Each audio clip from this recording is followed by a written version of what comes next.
demikianlah kasih Tuhan sayang kepada orang-orang yang takut akan Dia. Mazmur 103 ada di situ. Ya. Seperti Bapa sayang kepada anak-anaknya, demikianlah Dia sayang kepada orang yang takut akan Tuhan. Adakah kata yang terbalik, dibalikkan, diganti? Seperti anak sayang kepada orang tua. Tidak. Jadi mungkin selama ini saudara-saudara tidak pernah merenungkan, oh tidak adil Tuhan, dunia banyak memperkosa anaknya. Betul? Betul? Betul. Jadi jangan kita buat suatu kasuistis, kasus per kasus menjadi hal yang umum seperti durhaka. Durhaka itu saya tidak tahu di kitab suci yang lain, nanti saya akan pelajari. Kitab suci yang lain ada enggak itu istilah kalau orang tua kepada anak. Ini anak kepada orang tua. Terus melebarlah apa tadi malam. Ya luar biasa ini khotbah kita sekarang ini. Ya, percayalah Tuhan berkati saudara dan saya juga jadi teringat. Ya. Coba ingat enggak bagaimana Lot? Lot yang mati istrinya jadi tiang garam. Ya, saya yakin kalau sudah lama saudara Kristen dan ikut sekolah minggu dan sering ke gereja sudah dengar ceritanya itu. Kalau di Al-Quran namanya Lot. Ya, waktu dia meninggalkan Sodom dan Gomora, ya, Tuhan berfirman, jangan lihat ke belakang. Hanya Lotlah yang diselamatkan Sodom dan Gomora dengan catatan jangan lihat ke belakang tatkala dia meninggalkan kota itu. Dan kota itu dibus, tak seorang pun diselamatkan. Ya, semua harta benda dan ternak dan semua kekayaan sudah habis. Ya, tatkala mereka meninggalkan Sodom dan Gomora yang mereka sudah dengar, bagaimana ledakan-ledakan di situ bagai bom, ya.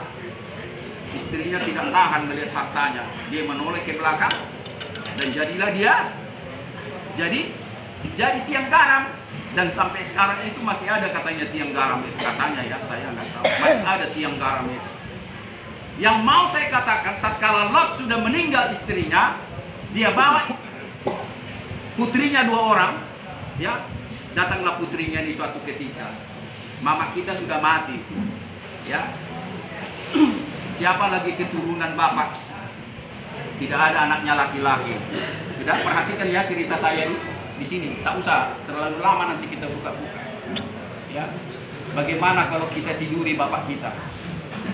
Ya, kita tiduri bapak kita biar ada keturunannya, biar ada adik-adik kita. Ya. Sekongkollah mereka 2 ini anak gadis yang cantik-cantik. Dikasihlah minum silon, mabuklah dia, ditidurilah bapaknya secara bergantian. Ya, baik anak pertama, baik anak kedua sama-sama melahirkan. Ya, nanti kalau kita hubung-hubungkan ke sini masalah kasih repot kita.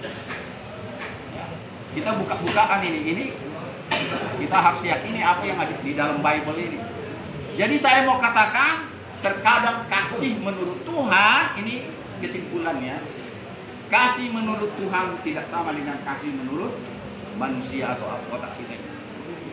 Jadi jangan kita protes kepada saudara-saudara yang punya anak yang bandel, ya.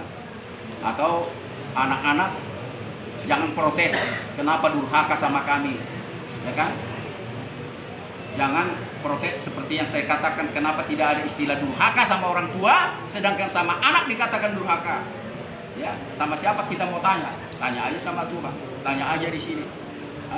Sampai-sampai dikatakan apa? Raja Sulaiman, janganlah kiranya lidi rotan jauh daripada anakmu, tetapi jangan harapkan kematian. Artinya kita harus libas juga anak kita terkadang ya. Tapi jujur saya 3 anak saya tidak pernah saya libas itu. Saya tampar nggak pernah ya. Dan saya sudah berjanji waktu itu. Tatkala saya menikah dan saya punya anak, tidak akan pernah lalu tangan sama anak-anak saya. Karena saya sudah rasakan bagaimana sakitnya punya orang tua, ya, apa di tangannya itu melayang, ya. Udah saya rasakan itu waktu SD lah. Kalau SMP sudah mulai menurun. Tatkala saya menjelang SMP, saya sudah berjanji, kalau saya punya anak nanti tidak akan pernah lalu tangan saya sama anak. Terjadi sampai sekarang ini. Anak saya sudah mau kuliah, yang paling bontot.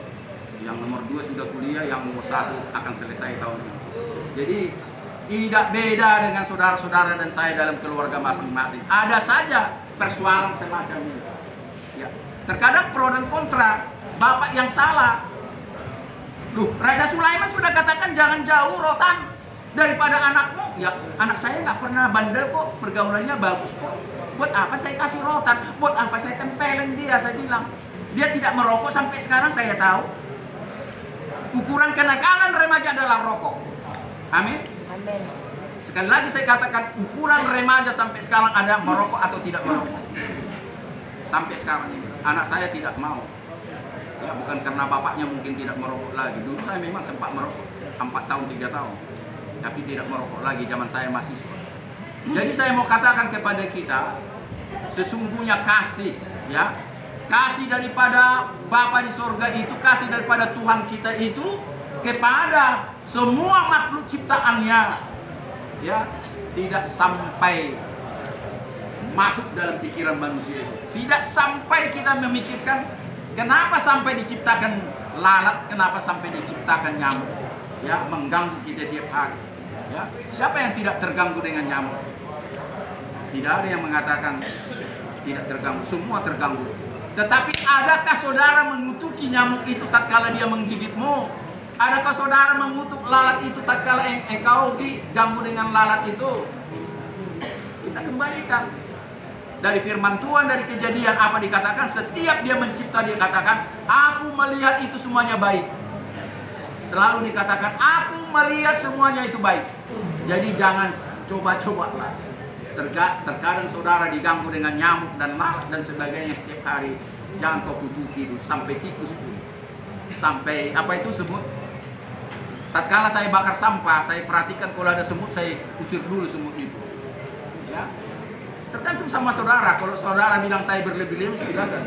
Saya sisihkan dulu, sana kau, sana kau, sana. Berlari yang semut itu bakar sampah.